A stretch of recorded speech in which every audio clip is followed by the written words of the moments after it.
Chapter 11 क्या है, पहले हम लोग जो यूपीएससी का जो पार्ट 2 है उस पर हम लोग फोकस करेंगे, ठीक है। तो चैप्टर पार्ट 2 सिलेबस का जो पार्ट 2 है आप लोग देखो उसमें पता चलेगा। तो चैप्टर 11 क्या है, पर्सपेक्टिव और study of Indian society. Indian society के ऊपर हम लोग सारा बात करेंगे, ठीक है। तो इंडियन सोसाइटी का हिस्ट्री क्या है, तो पहले तो इंडिया को लैंड ऑफ स्नेक चार्मर्स बोला जाता था, अभी भी कहा जा रहा है, still it is called India is a land of snake charmers, ठीक है। अर्लियर पर्सपेक्टिव क्या था, तो ब्रिटिश का पर्सपेक्टिव क्या था, वो थोड़ा कॉलोनियल बायस था, वो लोग थोड़े कॉलोनियल बायस थे, वो अपने ही हिसाब से सोचते थे। और इंडियन का क्या था, वो नेशनलिस्टिक बायस थे। दोनों बायस ही थे अपने अपने जगह पे, लेकिन ओनली आफ्टर ब्रिटिश पॉलिटिकल और एडमिनिस्ट्रेटिव इस्टेब्लिशमेंट हम लोग जो है स्टडी ऑफ सोसाइटी थोड़ा सिस्टमेटिक बना है। नहीं तो फिर उससे पहले तक हम लोग को कोई मतलब नहीं था कि भाई इंडिया की सोसाइटी क्या है, सोशलॉजी क्या है, क्या होता है, इससे किसी का कोई वास्ता नहीं था। लेकिन बिफोर इंडिपेंडेंस ओनली बुक भी हुआ करता था, ये पॉइंट आप याद रखिएगा, ठीक है।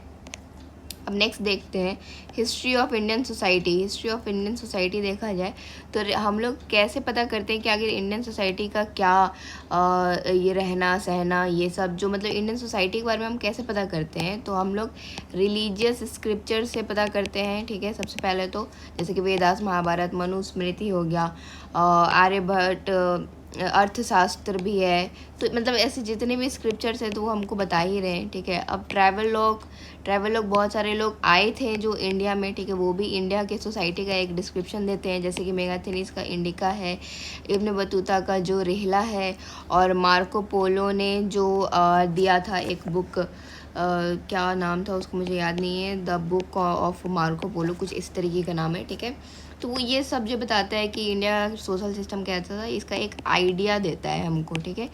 उसके बाद क्या है कि वॉलेंट्री ऑर्गेनाइजेशन से भी हमको पता चलता है, जैसे कि एशियाटिक सोसाइटी ऑफ बंगाल जो विलियम जोन्स का था, और इन्होंने ही आपको पता है क्या किया है, किसको ट्रांसलेट किया है, आप ये कमेंट सेक्शन में लिखो तो मुझे अच्छा लगेगा। तो एशियाटिक सोसाइटी ऑफ बंगाल जो विलियम जोन्स का है।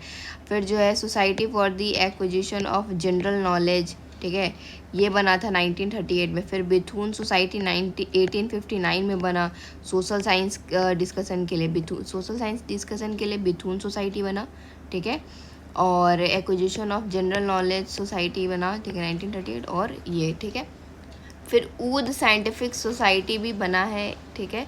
और ये एक पेपर जिसका टाइटल था सोशोलॉजी फॉर इंडिया ये प्रेजेंट किया था। अब नेक्स्ट क्या है कि हर्बर्ट रिस्ले का भी एक बुक था जिसका नाम था caste and tribes of Bengal, ये भी हमको इंडियन सोसाइटी के बारे में कुछ एक्सप्लेन करता है। फिर गांधी जी, विवेकानंद, टैगोर, वो लोग ऐसे बड़े बड़े लोग जो हैं उन लोग का खुद का अपना अंडरस्टैंडिंग था, और वो लोग बोल के गए थे इंडिया की सोसाइटी के बारे में। जैसे गांधी जी विलेज के बारे में और पंचायत के बारे में तो बोले थे कि जो अगर मॉडर्नाइज़ होना है तो क्या करना पड़ेगा, पहले विलेज को मॉडर्नाइज़ करना पड़ेगा, ये सब आपको पता होगा, ठीक है।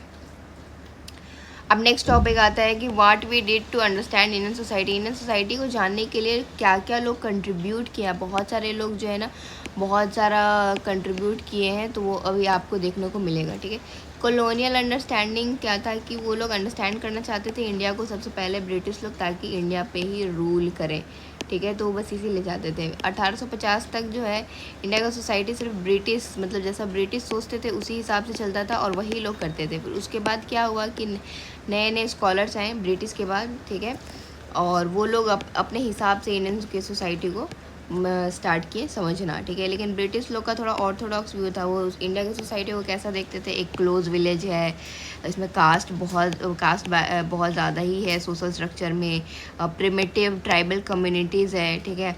तो इस तरीके का थोड़ा ऑर्थोडॉक्स व्यू उन लोग का था, ठीक है। और फिर यूनिवर्सिटी बाद में धीरे धीरे इस्टेब्लिश हुआ, बॉम्बे, कलकत्ता, मद्रास 1857 में, जो हेल्प किया। फिर सेंसस जो है डिपार्टमेंट बना, जो और इंडिया की सोसाइटी को जानने में हेल्प किया। सेंसस 1871 में क्वेश्चन बहुत बार पूछ भी चुका है वनडे एग्जामिनेशन में कि ये सब पूछता है ना कि फर्स्ट सेंसस कब हुआ, तो वही 1872 में असल में हुआ है फर्स्ट सेंसस, ठीक है।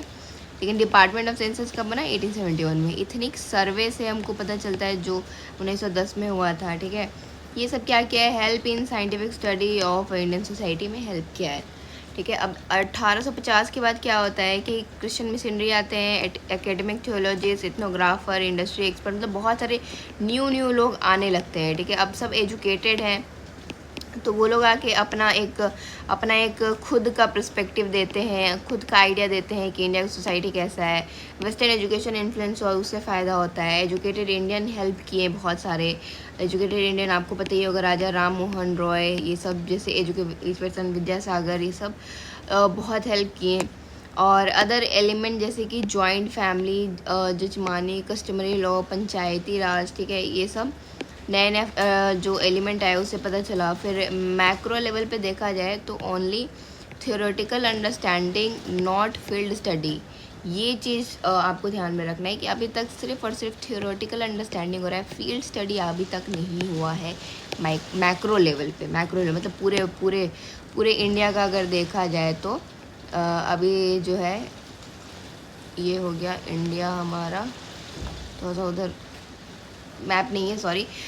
तो मतलब मैक्रो लेवल पे जो है सिर्फ ये फील्ड स्टडी नहीं हुआ है, सिर्फ और सिर्फ थियोरेटिकल अंडरस्टैंडिंग हुआ है। ठीक है, अब हम लोग जानते हैं, इतना तो जान गए कि क्या क्या हुआ। अब देखो अर्लियर पियोनियर कौन कौन थे, तो पैट्रिक गिडेस, ठीक है, घूरे, राधा कमल मुखर्जी, डीपी मुखर्जी, AR वाडिया, ये लोग जो है ना क्या किए हैं, सोशोलॉजी एज अ स्टडी को और आगे बढ़ाए हैं। ठीक है, ये याद रखो, sociology as a academic discipline जो है सर पैट्रिक गिडेस के द्वारा जो है स्टार्ट हुआ है। ठीक है, इन्होंने ही स्टार्ट किया है। सबसे पहले कहाँ है तो 1919 में बॉम्बे यूनिवर्सिटी में। ठीक है, सोशोलॉजी लेटर डिपार्टमेंट बना लखनऊ यूनिवर्सिटी में और मैसूर यूनिवर्सिटी में सोशोलॉजी का, और फिर हम लोग सोशोलॉजी पढ़ना स्टार्ट कर दिए, जो कि आप अभी तक पढ़ रहे हो।